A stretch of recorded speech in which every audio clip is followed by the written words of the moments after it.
क्या आपने कभी सुना है कि सीता माता ने लक्ष्मण को भस्म कर दिया?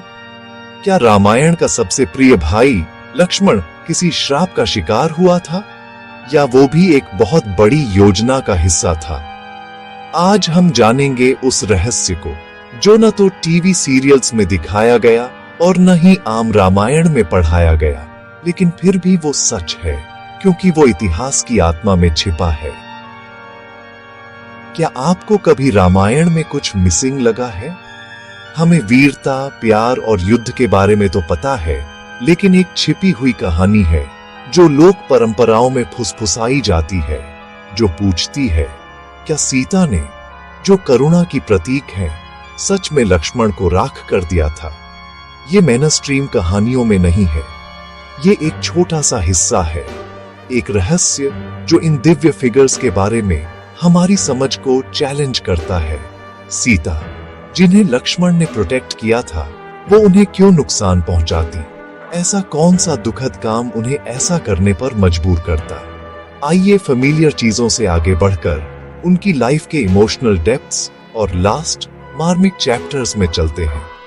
ये सिर्फ एक कहानी से बढ़कर है, ये त्याग, धर्म और वादों के अनबेरेबल बोझ की खोज है। तो आइए हम शुरू करते हैं, सिर्फ रीडर्स के रूप में नहीं, बल्कि एक पवित्र रहस्य के सीकर्स के रूप में।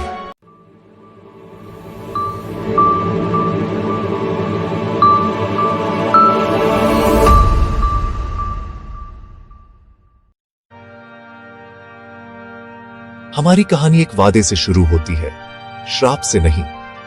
राम के अयोध्या लौटने के बाद उनका शासन गोल्डन था, लेकिन किस्मत के कुछ और ही प्लान्स थे। यम, एक आर्षी के वेश में, राम के लिए एक सीक्रेट मैसेज लेकर आए। हमें कोई डिस्टर्ब नहीं करना चाहिए। अगर कोई करता है तो आपको उन्हें मौत की सजा देने का वादा करना होगा। राम धर्म से बंधे हुए मान गए और लक्ष्मण को दरवाजे की रखवाली करने का काम सौंपा। कोई अंदर ना आए, चाहे कुछ भी हो जाए। राम ने आज्ञा दी। लक्ष्मण हमेशा वफादार, बिना किसी हिचकिचाहट के मान गए। अंदर यम ने बताया कि राम का पृथ्वी पर समय खत्म हो रहा है। बाहर लक्ष्मण विजिलेंट खड़े थे, इस बात से अनजान कि डेस्टिनी उनकी भक्ति को सबसे मुश्किल तरीके से टेस्ट करने वाली थी। प्यार और कर्तव्य की नींव हिला देने वाली पसंद के लिए स्टेज तैयार था। लक्ष्मण की सबसे बड़ी परीक्षा शुरू होने वाली थी। जैसे ही राम और यम बात कर रहे थे, फायरी अर्थ से दुर्वासा आ गए और तुरंत राम से मिलने की डिमांड की। गार्ड्स ने उन्हें रोकने की कोशिश की, लेकिन दुर्वासा ने धमकी दी, मुझे अंदर जाने दो, वरना मैं अयोध्या को राख कर दूंगा। लक्ष्मण को एक इम्पॉसिबल चॉइस का सामना करना पड़ा। राम से अपना वादा निभाना और किंगडम को खतरे में डालना, या उसे तोड़ना और सबको बचाना। लाखों लोगों के जीवन का बोझ उन पर था। क्या उनका कर्तव्य अपने भाई के प्रति था या लोगों के प्रति? लक्ष्मण को एहसास हुआ कि सच्चा त्याग मतलब बड़ी भलाई को चुनना है, भले ही पर्सनल कॉस्ट पर हो। भारी मन से उन्होंने डिसाइड किया, वह अयोध्या को बचाने के लिए अपना वादा तोड़ेंगे। वह राम के जजमेंट का सामना करेंगे। जो भी फेट उनका इंतजार कर रही थी, उसे एक्सेप्ट करेंगे। उनकी पसंद धर्म के अर्थ को डिफाइन करेगी। लक्ष्मण की आत्मा फट रही थी। राम के प्रति वफादारी या अयोध्या के प्रति कर्तव्य? उन्हें अपने सालों के त्याग याद आए, लेकिन उन्हें इनोसेंट नागरिकों के चेहरे खतरे में दिखे। राम की विरासत को प्रोटेक्ट करने का मतलब था किंगडम को बचाना, भले ही इसका मतलब अपना वादा तोड़ना हो। सच्चा धर्म, उन्हें एहसास हुआ, ब्लाइंड ओबीडियंस नहीं था, बल्कि बहुतों के लिए करुणा थी। आंखों में आंसू लिए लक्ष्मण ने राम को इंटरप्ट करने का फैसला किया, यह जानते हुए कि इसका मतलब उनका अपना अंत था। वह चेंबर में चले गए। हर कदम उनकी लाइफ के पर्पस को अलविदा कह रहा था। वह बड़ी भलाई के लिए खुद को बलिदान कर देंगे। लक्ष्मण का अल्टीमेट एक्ट सिर्फ वफादारी नहीं, बल्कि विजडम और करेज भी था। लक्ष्मण चेंबर में एंटर हुए। राम का चेहरा उतर गया। वह समझ गए कि उनके भाई ने कितना इम्पॉसिबल चॉइस लिया था। वादा टूट गया था। राम अपनी शपथ से बंधे हुए लक्ष्मण को मौत की सजा देने वाले थे। लक्ष्मण ने सिर झुकाया। दुर्वासा ने अयोध्या को धमकी दी थी, मैंने अपने वादे के बजाय किंगडम को चुना। मैं अपनी सजा एक्सेप्ट करता हूं। राम प्यार और कर्तव्य से बंधे हुए अपने एडवाइजर्स से सलाह ली। उन्होंने फैसला सुनाया कि एग्जाइल मौत के बराबर था। राम ने लक्ष्मण को हमेशा के लिए जाने का आदेश दिया, जो डिवोटेड भाई के लिए मौत से भी बदतर फेट थी। लक्ष्मण उनका पर्पस चला गया था। सरयू नदी की ओर चले गए। वहां उन्होंने राम पर मेडिटेट किया, अपना जीवन अर्पित किया और जल समाधि में पानी में प्रवेश किया। उनकी आत्मा ऊपर चढ़ गई। उनका त्याग पूरा हो गया। लक्ष्मण की विरासत, निस्वार्थ भक्ति, राइटियसनेस के लिए अल्टीमेट प्राइस। उनकी कहानी युगों युगों तक गूंजेगी। नदी एक हीरो को बहा ले गई, लेकिन उनकी आत्मा अमर रही। लेकिन सीता के लक्ष्मण को राख करने की कहानी कहां से आती है? मैन स्क्रिप्चर्स से नहीं, बल्कि लोक परंपराओं और तांत्रिक रीटेलिंग्स से। यहाँ सीता आदि शक्ति है, कॉस्मिक मदर। इन कहानियों में लक्ष्मण के एग्जाइल के बाद वह सीता से सॉलिस मांगते हैं। उनके दुख को देखकर सीता उन्हें मोक्ष देती है, सजा के रूप में नहीं, बल्कि लिबरेशन के रूप में। आग सिंबॉलिक है, ज्ञान अग्नि, स्पिरिचुअल एनर्जी जो आत्मा को मुक्त करती है। सीता का कार्य करुणा का है, लक्ष्मण के अर्थली दर्द को खत्म करना।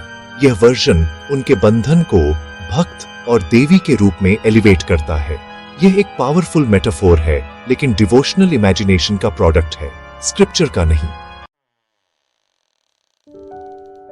प्राइमरी टेक्स्ट क्या कहते हैं? वाल्मीकि की रामायण और तुलसीदास की रामचरितमानस में सीता का लक्ष्मण के अंत में कोई रोल नहीं है। उत्तरकांड में यम के विजिट, शपथ, दुर्वासा की धमकी और लक्ष्मण के त्याग का डिटेल्स है। लक्ष्मण राम द्वारा अबैंडन किए जाने के बाद सरयू जाते हैं और यौगिक मेडिटेशन के माध्यम से अपना जीवन त्याग देते हैं। सीता का कोई जिक्र नहीं, जलने का कोई कार्य नहीं, सिर्फ लक्ष्मण की एजेंसी और त्याग। क्लासिकल नैरेटिव क्लियर है, सीता ने लक्ष्मण को राख नहीं किया था। सच, कर्तव्य, नुकसान और धर्म के पेनफुल चॉइसेस की एक कहानी है। लक्ष्मण का त्याग एपिक से ऊपर है, जो आज हमारे जीवन में गूंजता है। उनकी पसंद, पर्सनल लॉयल्टी पर बहुतों को बचाना हमारे सामने आने वाली दुविधाओं को मिरर करता है। सोल्जर्स, डॉक्टर्स, पेरेंट्स, एक्टिविस्ट्स सभी बड़ी भलाई के लिए लक्ष्मण जैसे बलिदान करते हैं। सच्ची कमिटमेंट मतलब दूसरों को खुद से पहले रखना, भले ही इससे दर्द हो। लक्ष्मण की कहानी सिखाती है कि सच्ची ताकत शांत, सैक्रिफिशियल और करुणा में रूटेड है। उनकी विरासत सिर्फ वफादारी नहीं, बल्कि इम्पॉसिबल चॉइसेस के सामने मॉरल करेज है। उनकी गूंज हमें खुद के अंदर वह ताकत खोजने के लिए चैलेंज करती है। जैसे ही हमारी यात्रा समाप्त होती है, हम देखते हैं कि लक्ष्मण की कहानी धर्म की कॉम्प्लेक्सिटीज में एक सबक है। राइटियसनेस हमेशा क्लियर नहीं होती। कभी कभी हर पसंद नुकसान लाती है। असली सवाल हमारे लिए है, क्या हम लक्ष्मण जैसा त्याग कर सकते हैं? एक ऐसी दुनिया में जो खुद पर फोकस्ड है, उनकी कहानी पूछती है कि क्या हम बड़ी भलाई को पहले रख सकते हैं? हर दिन हम ऐसे चॉइसेस का सामना करते हैं जो हमारे कैरेक्टर को डिफाइन करते हैं। लक्ष्मण ने सरयू के किनारे अपना चॉइस किया। आपका क्या होगा? जवाब आपके अपने दिल में है। अगर आपके सामने ऐसी सिचुएशन आ जाए, आपकी जुबान और आपकी फैमिली के बीच, आपके रूल्स और आपकी ड्यूटी के बीच, क्या आप लक्ष्मण जैसा त्याग कर पाते?